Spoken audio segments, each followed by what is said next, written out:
by telling us a little bit about the Salvation Army? So the Salvation Army in Calgary has been around for over 100 years. We have 3 locations currently. One in Killarney, that's our women's shelter, and downtown, which is the Center of Hope, and that is our men's shelter. And here in Forest Lawn is our community resource center, and we support families. Okay. And your role here? So I am the community program manager, and I provide support to different areas, to community and family services.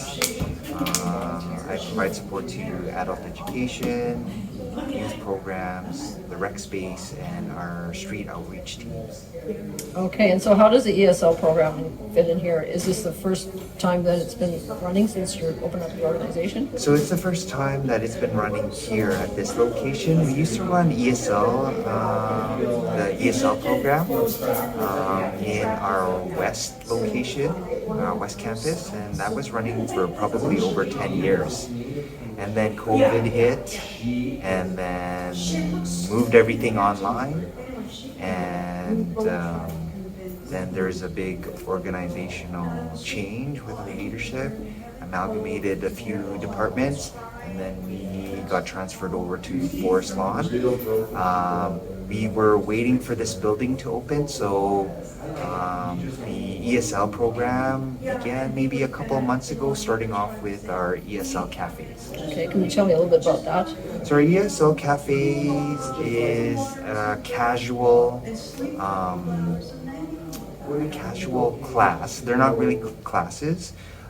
It's learner-led, with a facilitator in there. So the ESL class is led by a facilitator, not an instructor? Yeah, it's a facilitator, and what they do in the ESL cafes is just kind of talk about anything. It's an opportunity. It's not really structured with grammar or anything like that. It's open conversation, free talking, different levels in the class. So beginner to advanced, all in the same class. Talking about, navigating around Calgary, how to shop in the grocery store, their experience. The main focus of the cafe is just to have a safe place to speak and not be judged, and not be afraid of making mistakes, and just building confidence. Okay, and the students, what is their status in Canada? Are they newcomers just arrived, or ones that have been here for many years, or It's all everybody. international students? Yeah, it's Some families? everybody. So they're adults above 18 years old. We've had students just recently arrived within a month to they've been here for many years, and just trying to make a connection, building a community, and just practicing English. Okay, in conversation style. Conversation style. And do you have your age 18 all the way up till, what is the demographic? 18 to seniors. Oh, okay. All in one class. All in one class. And how many students usually come out for this? On average 6. I think we started just like a couple months ago. Okay. We haven't really promoted. It's just a long story with that. I am looking for an adult education facilitator.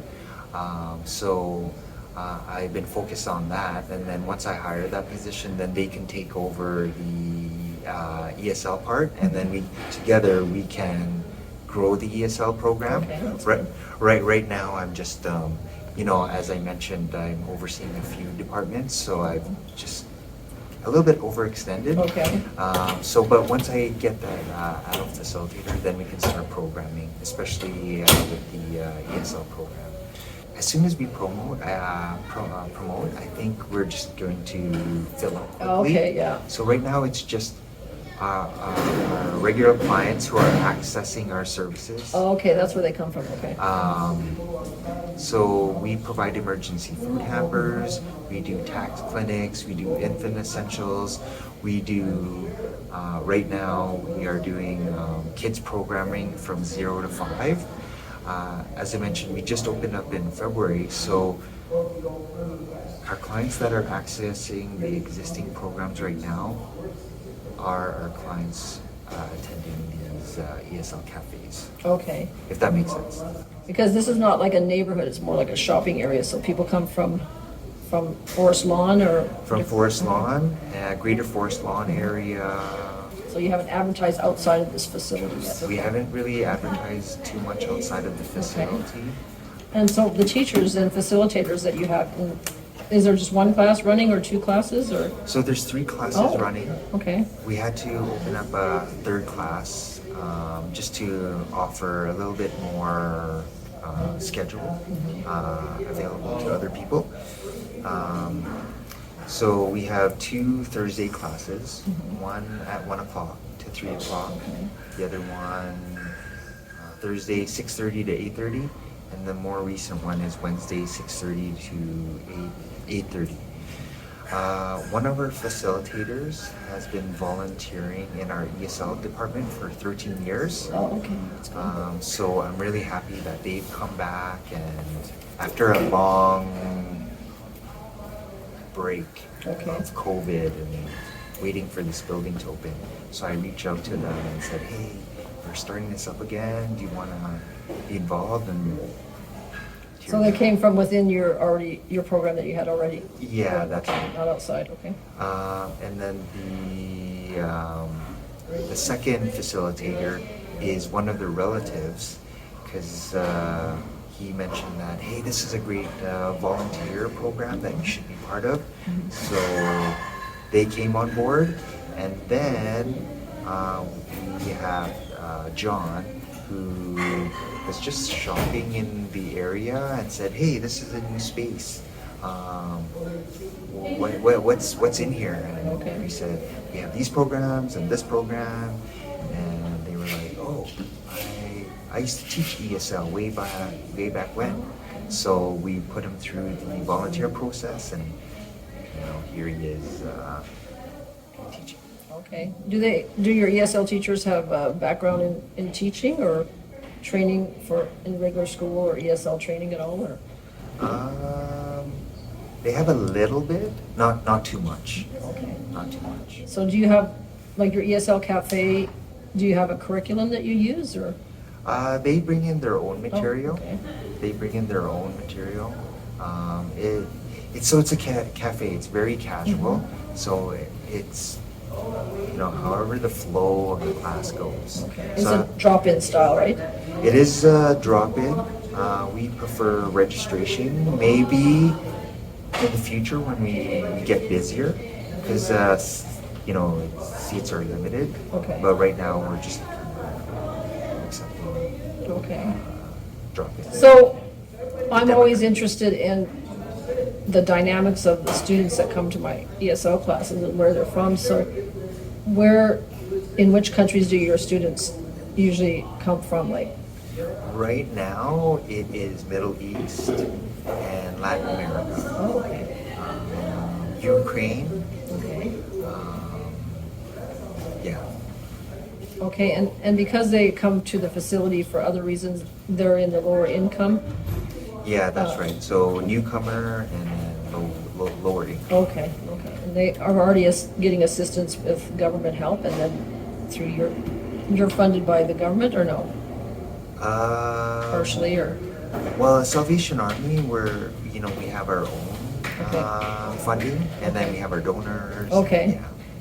But the people that come here for help, they probably are in other programs that are Yeah, they're helping not- them with other stuff besides English and community. Yeah, that's right. So we're assisting with emergency food. Okay, yeah, Helping that's them with taxes, filing for That's right. taxes, Alberta Works. Okay. And what do you foresee the future for your ESL class besides the ESL Cafe in the next few years? So, more intentional classes, more programming, yeah, just getting ready for like job preparedness, upskilling, public speaking, essential skills to help them build themselves up so they can navigate our society and jobs. In English? In English. In English, okay, that's good. And just yeah. building their confidence. Yeah. Oh, one question I didn't ask is, now you've only been running since February. And what- Our center has been open since February. The ESL classes have been since May. May, okay. And do you have feedback from the students yet, or? Actually, we had this great connection. So as I mentioned, we had this children's program, right? 0 to 5. A lot of the participants in there are Arabic speaking families. So some of the classes are like teaching parents how to play with their children, right? And a lot of these families have limited English, and it was a little bit of a challenge supporting these families because of communication, right? So there's this one ESL class where this lady came in, dropped in, and just participated in our class. And we were getting to know each other, and she said that she is from Syria.